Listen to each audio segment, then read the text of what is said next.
Good evening, parents. I feel like I'm in a Mission Impossible episode where I have 5 minutes to give you everything that I gave the kids in 40 minutes. So let's not waste any time and jump into it. My name's Scott Hirsch. I've been at De La Salle 31 years as a math teacher, water polo, and swim coach. I got my degree at Santa Barbara. My preferred contact info, as you can see, hirsch@dlshs.org. Typical response time is 24 hours. You're welcome to call. But I find that trying to get back to you, we end up playing phone tag, and email's the quickest and most efficient way to get that done. Regarding the course itself, this is Honors Algebra 2 Trig. You are the parents of what I would call the thoroughbreds of De La Salle in terms of mathematics. They needed a high GPA and a high prerequisite to get into this course, and a lot's going to be expected of them. This is the only course at De La Salle that allows a student, depending upon his performance, to skip a year of math or go from this course straight to calculus. Now, how's that get done, you might want to know. Well, basically, we're going to cover 2 years of math in a single year. Again, how does that happen? Typically, let me give you an example. For instance, the other day we did a lecture on factoring. It will be the only factoring lecture we do all year long. It encompassed all the factoring we did in Algebra 1, and the new bumped up level of factoring that we would do in an Algebra 2 style course. Now, my regular Algebra 2 Trig course, in 3 months from now, they're going to look at factoring. They're going to have 3 different lectures, and they still will not get all the different types of factorings that these kids were exposed to. So that's how we kind of get the job done. Anything that they came in being expected to know, we go through quickly, and then we spend more time with the new things. Now, will they get everything that pre-calculus is going to offer them? No. I would say probably 90% of the pre-calculus information they'll get in this course, and then the 10% that doesn't necessarily apply to calculus, they probably won't get in this course. If we have time, possibly, but likely no. So my hope for these guys is that they learn to become critical thinkers. This course is more than just accelerated instruction and more problems. The problems are much more abstract. They involve a much higher order of thinking, and that's why it's an honors class. So it's not just, here's a whole bunch of work thrown at them, but we really need you to think, and that's my hope for the kids. I want them really to use the resources appropriately that they get. They are given at the end of every lecture a homework assignment, and for each homework assignment, I have a discussion document posted online that's an editable Google Doc where they can upload problems that they don't understand. Students from the course can then either chime in writing as to here's how I would approach this problem, or they can copy their work and put it underneath the student's initial submission and say, here's how you get this thing done. Now, I would encourage them to really understand what those things mean and not just write it down on their paper, because there's that thing called an assessment, and that really tests your knowledge. If they're able to become a little more independent by the end of this course, I think that's going to behoove them in the long run in college. That's what colleges are really looking for, independent learners. As far as a motto for the class, I put this at the end of every homework assignment. It says, do more, know more.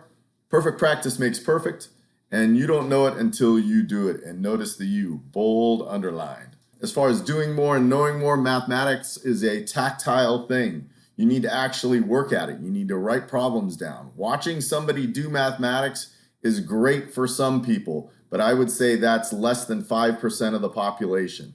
Most kids need to actually practice, persist in their problem solving in order to retain what they need to know.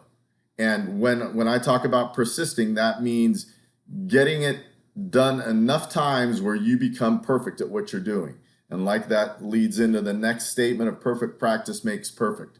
Just because you're doing a lot of problems, if you're not doing them correctly, then that doesn't help you. Perfect practice. I give them the solutions to every single book problem. They should check those solutions once they're done, not use those solutions as a crutch or an aid. Because once again, unless they can do the problem from start to finish, I don't consider them prepared for an assessment. And that comes into the last statement. You don't know it until you do it. You being the student from start to finish being able to do the problem. If you're looking at your notes to get a problem started, you really don't know how to do it yet. If you're using the solutions manual, you don't know how to do it yet. If you're calling a friend, you don't know how to do it yet. Start to finish by yourself.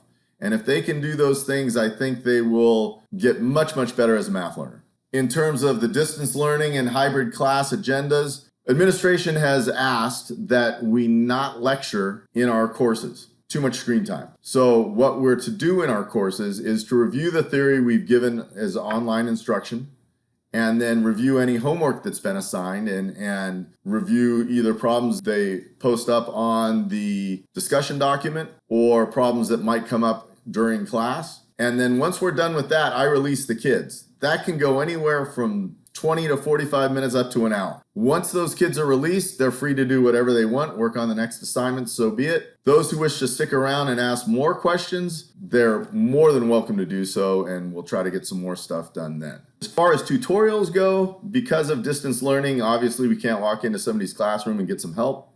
So what I've done is on flex days from 9:30 to 10:10, the honors kids can come in and ask some extra questions if they need to. I do offer some private Zoom meetings. Those are not necessarily for tutorial-based stuff, but hey, Hirsch, how can I attack this course better? I'm really struggling with either the load of the homework, the complexity of the homework. I seem to be spending way too much time, and that can be like a problem-solving session to get through the course. But I do ask that the kids email me because I only have a half an hour allotted on Wednesdays for my 140 kids. In terms of Schoology, everything they need and you need to be informed is on the Schoology page. I would recommend at the end of this presentation, you go and read the course information guide in full, because that is the most detailed piece of information that you can get for the course. Over on the right are when all the students' assignments are due. On the left, where it says assignments, this is when the assignments are assigned and what they are. All the worksheets can be found in this link here. As far as solutions for the book, every solution for the book is in this folder here. And I again would suggest the students use that to check their work and not as a supplement for their work. Zoom meetings are going to happen daily.